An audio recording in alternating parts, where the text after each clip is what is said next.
우리 교회 안에서는 이렇게 부활주일이 되면 이렇게 인사하거든요. 예수님 부활하셨습니다. 그리고 예수님만 부활한 게 아니라 저와 여러분도 예수를 믿는 모든 사람들뿐만 아니라 이 세상의 모든 인류에 살아가고 있는 이 80억의 모든 인구들도 하나님의 때가 되면 다시 살아날 거라고 얘기하거든요. 살아나고 난 다음에는 그 다음 결과는 잘 모르겠어요. 여하튼 모든 사람이 다시 살아나서 영원한 삶을 살 거라고 얘기합니다. 그래서 이렇게 좀 인사했으면 좋겠습니다. 우리 옆 사람을 향하여서 예수 부활하셨습니다. 우리 인사하겠습니다. 예수 부활하셨습니다. 예수 부활하셨습니다. 그리고 좀 더 진지하게 옆 사람의 눈을 보면서 이렇게 좀 얘기했으면 좋겠습니다. 당신도 반드시 부활할 겁니다. 자, 인사하겠습니다. 당신도 반드시 부활할 겁니다. 네, 감사합니다. 따라주셔서 너무 감사합니다. 부활의 소망을 가지고 사는 사람들을 우리는 그리스도인이라고 얘기합니다.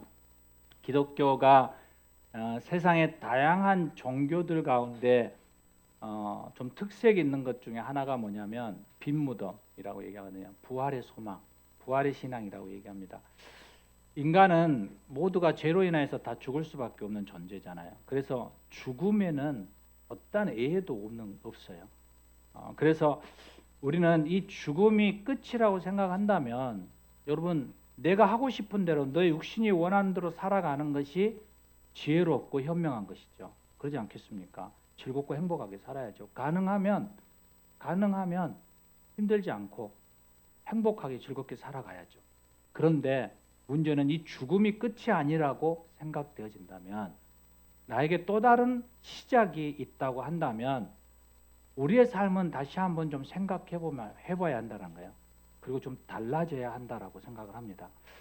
예수님의 시대에 가장 잔인한 사형 선고의 하나의 형틀이 바로 십자가의 죽음이었습니다. 그리고 나서 우리에게 예수님이 이렇게 얘기하거든요. 나를 봐, 나를. 죽음이 끝이 아니야. 모두가 다시 살아나서 영원히 살게 될 거야. 봐, 내가 살아났잖아. 이렇게 직접 보여주셨단 말이에요.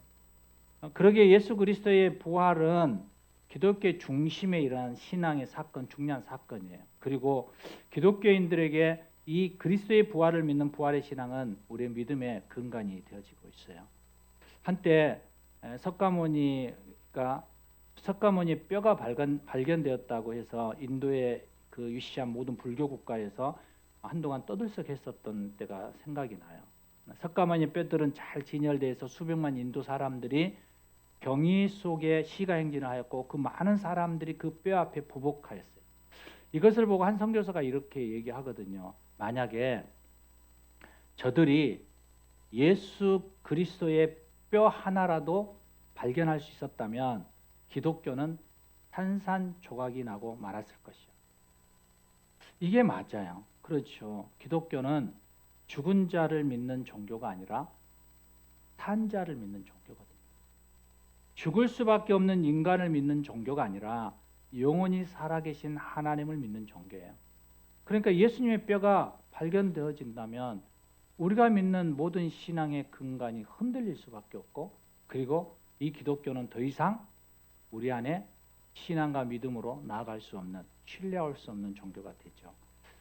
그런데 이 기독교 안에 중요한 하나의 핵심이 뭐냐면 영광이라는 거죠. 영광. 영화로운 상태를 얘기해요. 인간이 경험할 수 있는 가장 영화로운 상태, 바로 영광을 누릴 수 있는 게 뭘까? 모든 인간에게 영광을 추구하며 살아간다고 얘기하는데 가장 큰 영광이 뭘까라고 생각해 봤어요. 아마도 노벨상이 아닐까. 가장 영화로운 상. 그래서 우리나라도 정말 2000년까지는 제가 너무 비탄해 있었는데 드디어 2000년에 김대중 대통령이 노벨 평화상을 타잖아요. 그리고 24년 후에 2024년에 여러분 잘 아는 한강 작가가 노벨 문학상을 타죠. 우리나라도 노벨상에 이렇게 이름을 올렸다라는 거죠. 너무 귀한 거예요. 또 영광스러운 상을 꽂는다면 뭐가 있을까? 영광. 금메달이겠죠. 올림픽에. 그들은 그 목에 금메달을 달기 위해서 얼마나 많은 노력을 하고 그 태극기가 올라가면서 우리 대한민국의 애국가가 울릴 때 많은 사람들은 흥분하고 박수 치잖아요. 영화롭다라고. 그런가 하면 적군의 전쟁에서 승리하고 개선 장군으로 이렇게 말을 타고 탁 들어올 때 많은 사람들은 한 줄로 쭉 서서 손뼉을 치잖아요. 그러면서 이렇게 얘기하거든요. 모멘터 모리, 당신도 언젠가는 죽을 거야. 너무 교만하지 마. 그러면서 영화롭게 올려주거든요. 그래서 제가 지난 주일에 예수 그리스도에서 구원하신 왕, 겸손의 왕, 또 평화의 왕, 왕 대신 예수 그리스도를 이야기했잖아요. 영광이죠. 그리고 오늘 본문 23절에도 인자가 영광을 받을 때가 왔도다라고 얘기해요. 영광을 받을 때가 왔더라. 그럴 때 우리가 예수님이 내가 이제 영광을 받을 거야 라고 하면 여러분 어떤 생각들이 들어오시나요? 우리 안에는 좋은 생각들 많이 들어올 거 아니에요. 그 시대 속에 이스라엘은 로마의 식민지였거든요. 그러니까 그들 안에는 어떤 마음이 있을까요? 예수가 예루살렘 성을 들어오면서 내가 영광을 받을 거야 라고 얘기하면 그들은 우리가 드디어 로마의 식민지로부터 해방되겠구나 라고 생각했을 거예요. 내가 이 질병에서부터 내가 자유해지겠구나. 예수가 죽은 자도 살린다는데 나의 모든 문제들을 다 해결해 주겠구나. 이런 생각들을 하겠죠. 그런데 그 다음 24절에 25절에 예수님이 뭐라고 얘기하냐면 죽을 거야 라고. 내가 영광을 받을 거야. 그런데 내가 죽어. 여러분 좀 이상하지 않습니까? 진실로 진실로 너희에게 이르노니 하나님의 일이 땅에 떨어져서 죽지 아니하면 하나 그대로 있고 죽으면 많은 열매를 맺을 거야. 내가 죽겠다라는 거예요. 영광을 얻을 때가 왔다라고 하면서 죽음을 얘기하는 것은 바로 그 영광을 이야기하는 동시에 예수님은 십자가라는 것을 이야기하고 있는 거예요. 십자가는 고통이지만 예수님이 바라봤을 때 인류의 모든 죄를 지고 그 죄에서부터 구속해 주시는 그 십자가는 예수님에게 또 다른 영광이 되는 거죠. 일제강점기 시기엔 1941년에 윤동주 시인이 시집을 하나 내요. 유고 시집이죠. 그 시집 이름이 하늘과 바람과 별과 시라는 거예요. 거기에 보면 십자가라는 시가 하나 실려 있거든요. 이 나라의 그 암울한 현실, 그 일제강점기 속에 핍박 속에 있는 그 속에서 내가 어떻게 살아갈 것인가 하는 비장한 다짐을 구하는 시예요. 그런데 이 시에 보면 괴로웠던 사나이 행복한 예수 그리스도라는 이 시어가 나오거든요.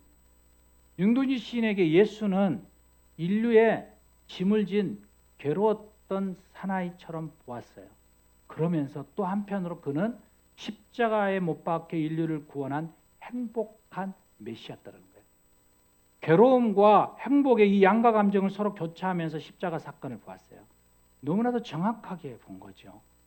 씨앗이 땅에 떨어졌어요. 그리고 그 씨앗이 죽어야만 싹이 나고 꽃이 피고 열매를 맺는 것이죠. 씨가 죽지 않고 그 흙 속에 빠져 그 안에 죽지 않고 그 혼자만 살아나겠다고 하면 그 씨앗은 그대로 그냥 씨앗 자체로 남는 것이죠. 이렇게 대조를 서로 비하면서 이 상황을 묵상하고 있을 때 저에게 한 상황과 한 사람이 떠올랐어요. 그래서 본문이 바뀌었고 그래서 설교 제목이 바뀌었어요. 그리고 어떻게 했을까요? 저는 죽을 만큼 힘든 시간을 보냈어요. 다시 원고를 만드느라고. 여러분 마가복음 15장에 예수님 십자가에 죽으시는 사건이 나오거든요. 그때 아리마대 사람 요셉이 나타나요. 그리고 나서 그 사람이 예수님의 시체를 내놔라고 내가 안치하겠다라고 그래서 시체를 안치하거든요. 그러니까 예수님의 시체가 어디에 있는지 이렇게 뒤따라가던 여인들이 봐요. 저기다가 예수님을 묻었구나. 안치했구나. 왜요? 그 예수님을 다시금 그들이 가서 향품을 바르며 장사 지내고 싶었던 거예요. 그래서 안식일에는 움직일 수 없으니까 안식일 다음 날 첫날 딱 되자 그들은 향품을 챙겨가지고 손살같이 예수님을 안치해놓던 그 무덤으로 가요. 그런데 놀라운 일이 있었어요. 그 무덤이 비어버렸어요. 무덤에 예수님이 없어요. 그들은 너무 놀랐죠. 흰옷 입은 한 청년, 천사가 이렇게 말해요. 예수가 살아났다는 거예요. 몹시 놀라고 떨었다라고 16장 8절에 얘기하고요. 여자들이 몹시 놀라 떨며. 이 놀라고 떨며라는 단어가 뭐냐면 엑스타시스와 트로모스라는 단어예요. 여러분 엑스타스라는 단어는 여기 많이 들어보실 거예요. 엑스타시라고 얘기하잖아요. 엑스타스. 바로 황홀하고 당황스러운 거거든요. 지금 이 단어 안에 우리가 번역할 때에는 놀랍고 떨며라는 부정적으로 되어 있지만 엄밀히 그 언어 안에 들어가면 황홀함, 환희라는 뜻이 있어요. 그러니까 그들은 황홀하고 그리고 두려워 떨었다라는 거예요. 이 엑스타시라는 단어가 우리가 성경에서 보면 딱 일곱 구절 나오고 일곱 절에 나오거든요. 그래서 제가 살펴봤어요. 그런데 모두가 기적의 현장이에요. 마가복음 5장 24, 42절에 보면 12살에 어른 어린아이가 죽었어요. 그 아이를 살려놓고 난 다음에 사람들이 놀랐다라고 얘기해요. 그래서 에스타시스라고 얘기해요. 누가복음 5장 26절에 보면 지붕을 뚫고 중풍병자를 내려보내요. 그리고 예수님이 그 중풍병자를 낫게 해요. 그러니까 모든 사람들이 보고 우와 놀라워 엑스타시스라고 얘기해요. 사도행전 3장 10절에 보면 안진뱅이가 있어요. 나면서부터 걷지를 못한 안진뱅이에요. 그런데 베드로가 가면서 그 안진뱅이를 살려내요. 안진뱅이를 걷게 만들어요. 그래야 사람들이 어떻게 해요? 엑스타시스 놀랐다는 거예요. 더 나아가면 고넬료의 집에 베드로가 가면서 그가 환상을 보거든요. 환상을. 그게 사도행전 10장 10절에 얘기해요. 환상을 봤어요. 그러고 나서 그가 황홀했다 그러거든. 황홀했다고. 엑스타시스예요. 또 욥바로 가던 바울이 환상을 보아요. 동일하게 얘기해요. 엑스타시스 황홀해요. 황홀하다. 바울이 기도 중에 환상을 보았어요. 엑스타시스 황홀하다라고 얘기해요. 사도행전 22장이에요. 여러분 7번 이렇게 나오고 오늘 본문에 놀람이 나오는데 이 동일한 단어예요. 엑스타시스. 뭐예요? 연인들이 그 반응 속에서 황홀했다라는 거예요. 그러면서 두려워 떨었다라는 거예요. 두려운 감정과 무서운 감정이 함께 있는 거예요. 두렵고 떨며 또 뭐예요? 황홀하고 환희가 있는 이 양가 감정이 딱 부딪힌 거예요. 여러분 십자가가 그런 거예요. 십자가가. 우리가 죄를 생각하면 두렵잖아요. 그런데 그 십자가 앞에 서면서 예수 그리스도를 보면 우리 안에 환희가 와요. 왜? 내가 이 죄로 인하여 구원받음을 발견하게 되거든요. 죽음이 우리에게는 두려움이지만 그 죽음에 넘어서 부활을 통한 하나님의 영광을 바라보기에 우리 안에는 엑스타시스가 나타나요. 바로 황홀함이 나타나요. 환희가 나타나요. 여러분 세상을 똑같이 다 같이 살아가잖아요. 여러분 이웃들도 있고 여러분 가족들도 있고 여러분 친구들도 있고 많은 사람들이 함께 더불어 같이 살아가잖아요. 그런데 삶은 똑같이 살아가지만 여러분 그 결과는 달라요. 우리 기독교는 그렇게 얘기해요. 불교에서는 계속 환생을 한다 그러지만 우리 기독교는 환생하지 않아요.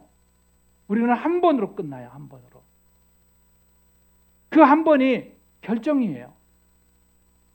우리의 삶의 모든 부분 안에 이 세상이 괴롭고 힘들고 어려운 삶을 살아간다 할지라도 다시 내가 죽어 다시 태어날 때 영원한 영광의 나라에 들어간다는 거예요. 그래서 여러분 그리스도인들, 교회를 다니는 사람, 하나님을 믿는 사람, 예수를 믿는 사람들을 만났을 때 그들 안에 죽겠다, 미치겠다, 왜 이렇게 나는 힘들어? 라고 얘기하면 그 사람은 구원받았을까요? 안 받았을까요? 받기는 했지만 삶의 질이 떨어지는 거예요. 왜냐하면 하나님의 나라를 경험하지 못하는 거예요. 여러분 살아가도 엑스타시스 환희, 황홀감이 있는 거예요. 여러분 제가 집에 들어가면 행복할까요? 짜증을 많이 내고 힘들어할까요? 우리 교인들은 다 알아요. 제가 집에 들어가면 짜증내고 힘들어한다는 거. 그리고 말을 잘 못하잖아요. 그런데 그 힘들고 어렵지만 가족을 저는 너무 사랑해요. 저는 솔직히 본성교회 교인과 가족을 놓고 누구를 선택할까요? 그러면 저는 조금 더 망설이지 않고 본성교회 교우들이 아닌 가족을 선택할 거예요. 전혀 망설임 없어요. 그 정도로 사랑해요. 그런데 여러분 본성교회 교인들을 만나서 별로 짜증이 안 나요. 속에 화가 나고 미치겠는데도 짜증을 표현할 수 없어요. 가족에 들어가면 조금만 나의 성질을 건드려도 나는 화를 내요. 짜증을 내요. 삶의 질의 부분. 사랑하는 여러분, 우리가 똑같이 살아가지만 우리 안에 예수를 믿어도 어떤 사람은 힘들고 어렵고 짜증내고 그렇게 살아가는 사람이 있고 어떤 사람은 이렇게 황홀과 기쁨과 감사함으로 살아가는 삶이 있죠. 그 삶은 각자가 선택해서 살아가는 거예요. 그런데 어떻게 이 세상을 살아가든 이분들이 예수를 믿어서 그들의 마지막 결과적인 마지막 때에 가면 그들에겐 하나님의 영광이 있다라는 거예요. 문제는 이 세상에 살아갈 때 그들이 고통 가운데 부정적인 생각을 가지고 가라가면 그들은 좀 안타까운 거죠. 삶의 질이 떨어지니까요. 여러분들이 이곳에 초대를 받아갖고 와서 여러분 주변에 보면 예수를 믿기는 믿어도 내가 저 인간 때문에 이 교회는 안 가. 그런 분들이 있을 수 있어요. 그런데 문제는 뭐냐면 그분은 천국 가는데 여러분은 천국을 못 간다는 거예요. 그분 때문에 내가 교회를 안 가고 그분이 먹는 삶의 질이 저질 같단 말이에요. 질이 떨어진단 말이에요. 그런데 그분이 정말 예수를 믿는다면 그분은 천국 가는 거예요. 그분의 영광이에요. 이것은 하나님의 나라의 특권이고 열매예요. 그분이 정말 삶의 본이 되고 멋진 삶을 살면 얼마나 좋아요. 오늘 또 한 사람이 생각난 사람이 누구냐면 백부장이거든요. 어떤 백부장이면 성경에 여러 백부장들이 나오는데 마가복음 15장 39절에 나오는 백부장이에요. 이 사람은 예수를 조롱했어요. 예수를 채찍질했어요. 예수를 향하여서 침뱉으며 그를 비아냥했어요. 이 사람은 마지막 예수에게 십자가를 지었어요. 그리고 골고다 언덕에 예수가 십자가에 못 박을 때 못을 박았어요. 그리고 처형하는 장면을 보았어요. 그리고 마가복음 15장 39절에 이렇게 얘기해요. 이 사람은 진실로 하나님의 아들이었도다. 성경에 보면 예수님이 돌아가실 때 십자가 양편에 강도가 있어요. 한 사람은 예수를 저주해요. 한 사람은 내가 죄인이었다. 당신 하나님의 나라 갈 때 나를 좀 기억해 주라. 그렇게 반응. 그래서 예수님이 내가 낙원에 있을 때 너도 함께 있을 것이라고.